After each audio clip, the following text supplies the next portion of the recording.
Уважаемые жители столицы нашей республики, уважаемые наши гости, от имени наших аксакалов вас приветствую и поздравляю с праздником Днем Арктики.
Артиканың өчен әскәрәп. Меван духве аява ячым.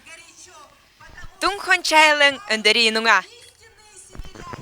Для нас, для молодежи коренных малочисленных народов Севера Республики Саха-Якутия, очень радует тот факт, что в последнее время государством уделяется огромное приоритетное значение для развития арктической зоны. Арктика – это наш дом, и наш молодежный совет коренных малочисленных народов Севера Республики Саха-Якутия поздравляет всех жителей с Днем Арктики!